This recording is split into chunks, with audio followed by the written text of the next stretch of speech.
अस्सलाम वालेकुम। Welcome to my channel voice over by Aamna Shah. I hope कि आप खुश होंगे। कहानी शुरू करने से पहले आपसे रिक्वेस्ट है कि अगर आपको मेरा कंटेंट पसंद आता है तो प्लीज़ मेरे चैनल को सब्सक्राइब करें और लाइक करें। आइए कहानी का आगाज़ करते हैं। जब हम मकतूल तुफैल उर्फ थैला बरका वाले के घर पहुँचे तो एक अनोखी सूरत हाल का सामना हुआ। मोना गुज़िश्ता रोज़ अपने मैके चली गई थी। मेरे इस्तफसार पर मकतूल के बाप शफीक बरका वाले ने मुझे बताया, थानेदार साहब, कल हमने थैले का तीजा किया था। फैज़ नगर से मोना का बाप इकरामुल्लाह भी आया हुआ था। मोना ने जिद की कि वो यहाँ नहीं रहना चाहती। इधर से रहमतें भी आस्तीनें चढ़ाकर खड़ी हो गई और मोना को चुड़ैल, डायन और पिच्छल पैरी जैसे अलकाबात से नवाजने के बाद फुनकार से मुशाबा लहजे में बोली, कल की जाती आज जा और आज की जाती अभी दफ़ा हो। तेरी नहुसत ने मेरे जवान जहान बेटे की जान ली है। मैं एक पल भी तुम्हें अपने घर में बर्दाश्त नहीं कर सकती। लम्हाती तवक्कुफ करके शफीक ने गहरी सांस खारिज की, फिर अपनी बात को आगे बढ़ाते हुए बोला, जनाब क्या बताऊं, कल ये घर तो मैदान जंग का नक्शा पेश कर रहा था। मैंने रहमतें और मोना के तनाज़े को इकरामुल्लाह के सामने रखकर मिन्नत भरे लहजे में कहा, मेरे यार, मैं कितना बेबस और मजबूर हूँ, ये तुमने अपनी आंखों से देख लिया। अगर हो सके तो मुझे माफ़ कर देना। बात के इख्तिताम पर मैंने उसके सामने अपने हाथ जोड़ दिए थे।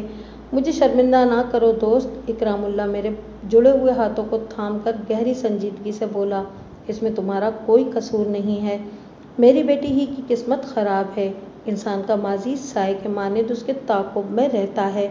मैं तुम्हारी मजबूरी और मोना के नसीब को अच्छी तरह समझ रहा हूँ और तुम्हारे बेटे की मौत का मुझे जितना गम है उसे अल्फाज में बयान नहीं कर सकता। लम्हाती तवक्कुफ करके उसने एक अफसरदा सांस खारिज की, फिर अपनी बात मुकम्मल करते हुए बोला, मैं फ़िलहाल मोना को अपने साथ फैज़ नगर ले जा रहा हूँ। बात की बात में देखेंगे। मुझे उम्मीद है तुम्हें मेरे इस फैसले पर कोई एतराज़ नहीं होगा। मैं भला इसके फैसले पर क्या और क्यों एतराज़ करता थानेदार साहब, शफीक ने घायल अंदाज में कहा। इन हालात में इससे ज़्यादा दानिशमंदाना इक़दाम और कोई हो ही नहीं सकता था। मैंने इकरामुल्लाह का शुक्रिया अदा किया और मोना को उसके साथ रवाना कर दिया। इसका मतलब है कि मोना से पूछताछ के लिए अब मुझे फैज़ नगर का रुख करना पड़ेगा। मैंने सोच में डूबे हुए लहजे में कहा। मोना से पूछताछ? वो शक्सदा नज़र से मुझे तकते हुए बोला, मोना से आपने क्या पूछना है थानेदार साहब, सब खैरियत तो है ना? पुलिस और खैरियत कभी भी एक जगह नहीं पाई जाती शफीक, मैंने उसकी आंखों में देखते हुए मायना खेज अंदाज में कहा। अगर मैं आज मोना से मिलने यहाँ आया हूँ और हो सकता है इस मकसद के हुसूल की खातिर मैं आज ही या फिर कल सुबह फैज़ नगर जाऊँ तो उसका एक ही मतलब है कि खैरियत बिल्कुल भी नहीं है। सोना रब खैर करे थानेदार साहब।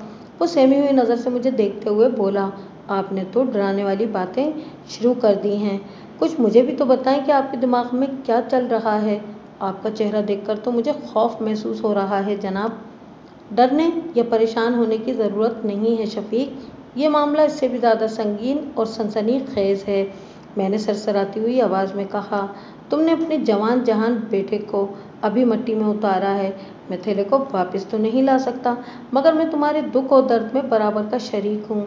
मैं तुमसे कुछ भी नहीं छुपाऊंगा, लेकिन इससे पहले कि मैं कुछ बताऊं तुम्हें मेरे चंद सवालात के 16 आने सच जवाब देना होंगे। बोलो मंजूर है? मैंने अपनी बात को सवालिया लहजे पर मुकम्मल किया तो शफीक ने इज़्तिरारी लहजे में कहा, थानेदार साहब, कब्र में उतरने वाली थैला की कसम, मैंने पहले भी आपसे कोई गलत बयानी नहीं की और ना ही अब कोई झूठ बोलूँगा। आपने जो भी पूछना है पूरे इत्मीनान से पूछ सकते हैं। क्या तुम मिर्गी के बारे में जानते हो? मैंने उसकी आंखों में देखते हुए सवाल किया। जी जानता हूँ, वो पलकें झपकाते हुए उलझनज़दा अंदाज में बोला। ये किस किस्म का सवाल है थानेदार साहब? तुम मेरे सवालात की इकसाम में अपना दिमाग ना खपाओ, मैंने बदस्तूर उसकी आंखों में झांकते हुए कहा। तुम मिर्गी के हवाले से जो भी जानते हो मुझे बताओ। ये बहुत ही ख़तरनाक बीमारी है जनाब, वो गहरी संजीदगी से बताने लगा। जब इसका दौरा पड़ता है तो बंदे के हाथ पांव मुड़ जाते हैं, आंखें पलट जाती और गर्दन भी टेढ़ी हो जाती है, मुंह से बुलबुलों वाले झाग भी निकलने लगते हैं और मैंने सुना है कि जूती सुंघाने से दौरा ख़त्म हो जाता है। सिर्फ सुना ही है या तुमने किसी मरीज़ को जूता सुंघाने पर ठीक होते भी देखा है? मैंने कुरेदने वाले अंदाज में पूछा। देखा नहीं जी, वो नफ़ी में गर्दन हिलाते हुए बोला। बस सुना ही है। शफीक की फराहम करदा मालूमात गलत नहीं थीं। जहाँ तक जूता सुंघाने वाला टोटका है तो उसके पीछे दर हकीकत तेज बदबू का राज छुपा हुआ है। दौरे की हालत में अगर मरीज को कोई निहायत ही बदबूदार चीज़ सुंघा दी जाए तो उसके दिमाग में जारी मिर्गी की मौजें यानी कि वेव्स डिस्टर्ब हो जाती हैं। चुनाचे मुतासरा शख्स के जिस्म को लगने वाले झटके रुक जाते हैं और वो बदतरीन दिमागी कैफियत से निकल आता है। ये महज एक टोटका है जो अक्सर कामयाब हो जाता है। क्या थैले को मिर्गी के दौरे पड़ते थे? मैंने शफीक के चेहरे पर निगाह जमाकर सरसराती हुई आवाज़ में पूछा। ये आप क्या कह रहे हैं थानेदार साहब? वो बेयकीनी से मुझे तकते हुए बोला। सवाल नहीं, मैंने तंबी करने वाले अंदाज में कहा। मैंने जो पूछा उसका जवाब दो, हाँ या ना। ना जी, वह नफ़ी में गर्दन हिलाते हुए पूरे एतमाद अंदाज में बोला। अगर ऐसी कोई बात होती तो हम वर्कों वाला काम ही छोड़ देते। वर्कों वाला काम? मैंने सवालिया नज़र से उसकी तरफ देखा। मिर्गी का इस काम से क्या लेना देना? जनाब, मिर्गी का मरीज अचानक या मुसलसल पैदा होने वाली आवाज़ से भी बुरी तरह मुतासिर होता है। वो वजाहत करते हुए बोला। हम दिन भर घर में बैठकर वर्क कूटते रहते हैं। ये धमाकेदार आवाज़ें लगातार हमारे दिमाग पर हथौड़े बरसाती है। यूँ महसूस होता है जैसे हम चांदी के वर्क को नहीं, अपने मगज़ को कूट रहे हैं। शफीक की बात में वज़न था। तेज़, मुसलसल और धमाकेदार आवाज़ के मिर्गी के मरीज़ के दिमाग पर मुरतब होने वाले फौरी असरात से मैं वाकिफ़ था, मगर जब इब्तिदा में शफीक ने अचानक इसका जिक्र किया तो इस तरफ मेरा ध्यान नहीं गया था। ठीक है, मैंने मादिल अंदाज में कहा। अब तुम अच्छी तरह सोचकर मुझे बताओ कि मोना की चीख सुनकर जब तुम और तुम्हारी घरवाली दूल्हा दुल्हन के कमरे में दाखिल हुए थे तो खेतों की तरफ वाला कमरे का दरवाज़ा बंद था या खुला हुआ था? वो दरवाज़ा बंद था जनाब, उसने बताया, और अंदर से कुंडी भी लगी हुई थी। शफीक का मकान गली के आखिरी किनारे पर था और इसके बाद खेतों का एक तवील सिलसिला था। जैसा कि मैं बता चुका हूँ, इस घर का एक दरवाज़ा खेतों की तरफ भी खुलता था और मज़कूरा दरवाज़ा इसी कमरे में था जहाँ तुफैल उर्फ थैला की पुरस्रार मौत वाक़या हुई। शफीक का जवाब मोना के बयान की तस्दीक करता था, यानी वो दरवाज़ा अंदर से बंद था, जिसका मतलब था कि बाहर से कोई शख्स इस दरवाजे के रास्ते कमरे के अंदर दाखिल नहीं हुआ था।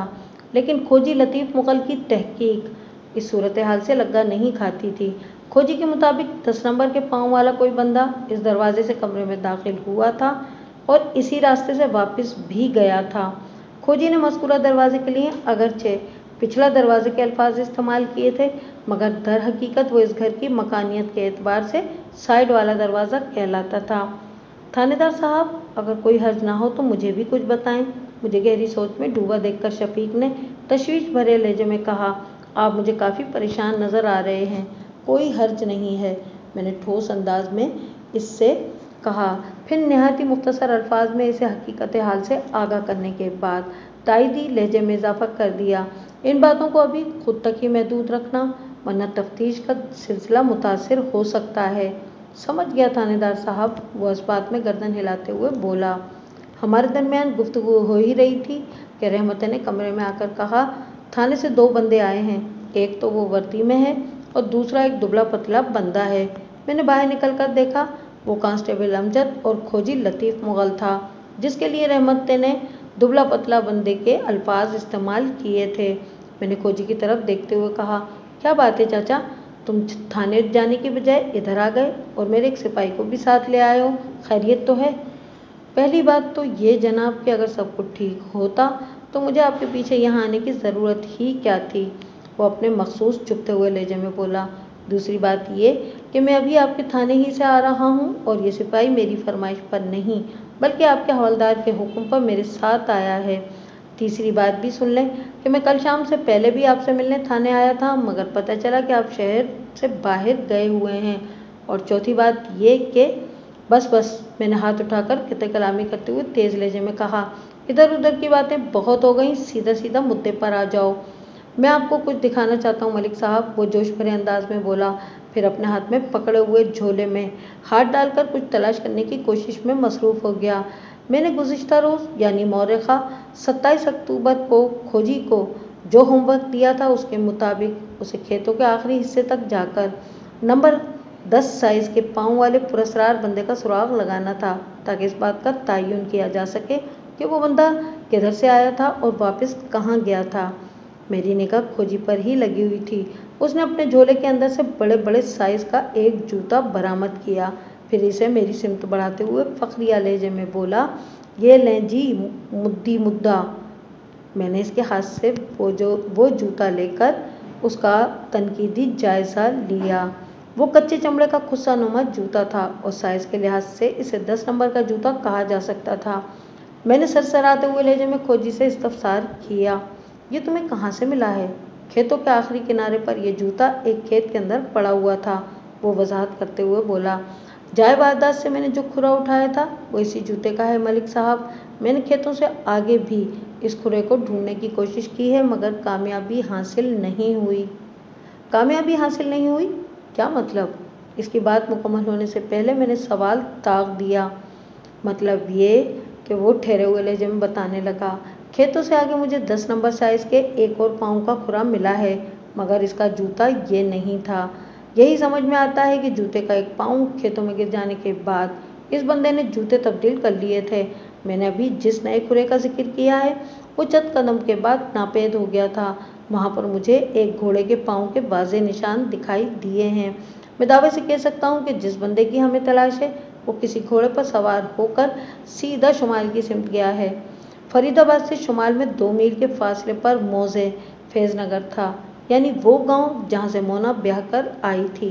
खोजी एक तजर्बेकार बंदा था। इसकी तहकीक से तो यही बात सामने आ रही थी कि थैले का कातिल किसी घोड़े पर सवार होकर फरीदाबाद के नवाही खेतों तक आया था, फिर मज़कूरा खेतों के अंदर से सफ़र करते हुए दूल्हा दुल्हन के कमरे तक पहुंचा था और अपना काम करने के बाद वो इसी तरीके से वापस फैज़नगर की जानिब चला गया था। कातिल का ताल्लुक फैज़नगर से था या किसी और इलाके से, इसका पता चलाना बेहद ज़रूरी था। और इससे भी ज़्यादा अहम बात ये कि वो बंदा बंद कमरे के अंदर दाखिल कैसे हुआ। मलिक साहब, शफीक की सरसराती हुई आवाज़ मेरी समाज से टकराई। मैं तन्हाई में आपसे कुछ ख़ास बात करना चाहता हूँ। मैंने चौंक कर उसकी तरफ देखा। मुझे उसके चेहरे पर हद दर्जा तशवीश नजर आई। मैं फ़ौरन से पेशतर उसे अंदरूनी कमरे में ले गया और उसकी आंखों में देखते हुए इस्तफसार किया। हाँ बताओ, कौन सी खास बात है?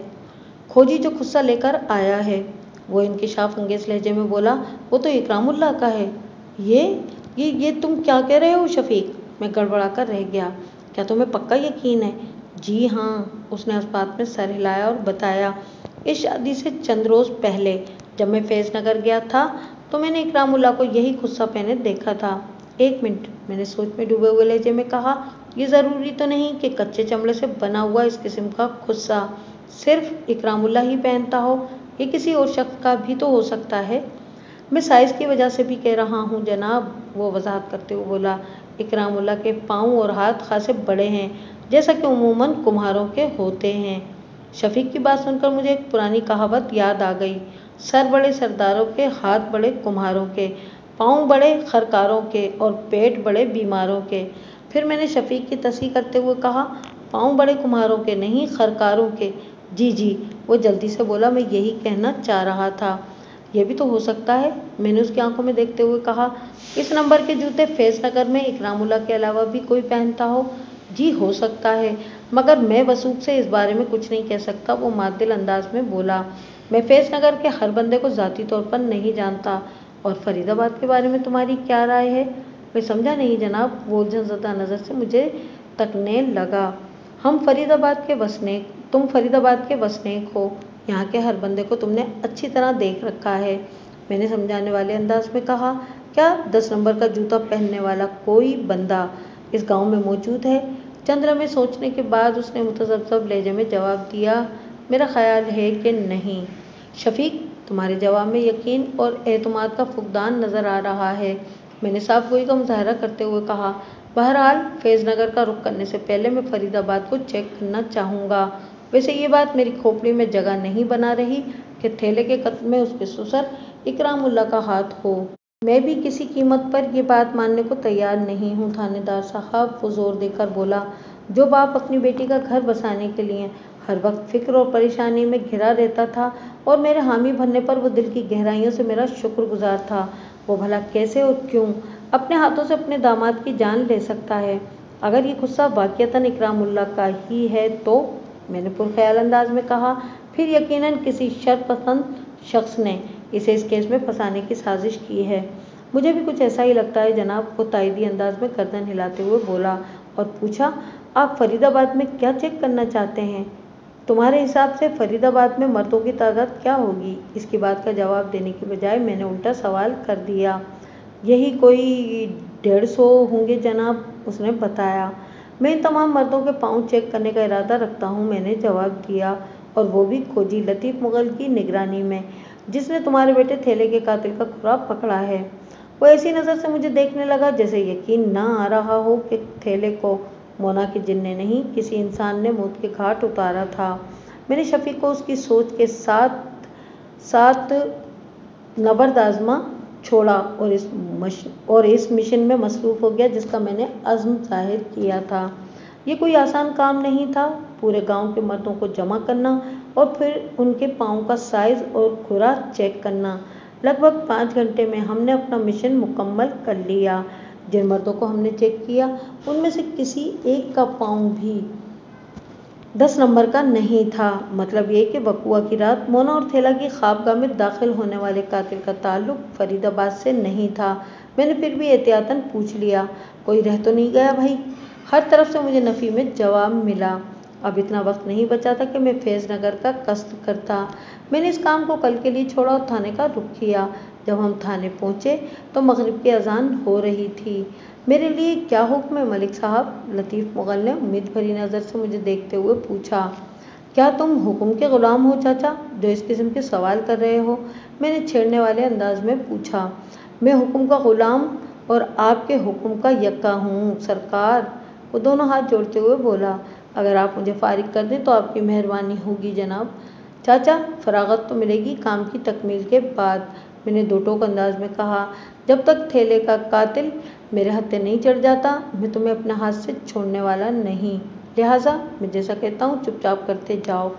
लम्हाती तवक्कुफ करके मैंने एक गहरी सांस ली, फिर इन अल्फाज में इजाफा कर दिया, कल सुबह थाने में हाजिर हो जाना।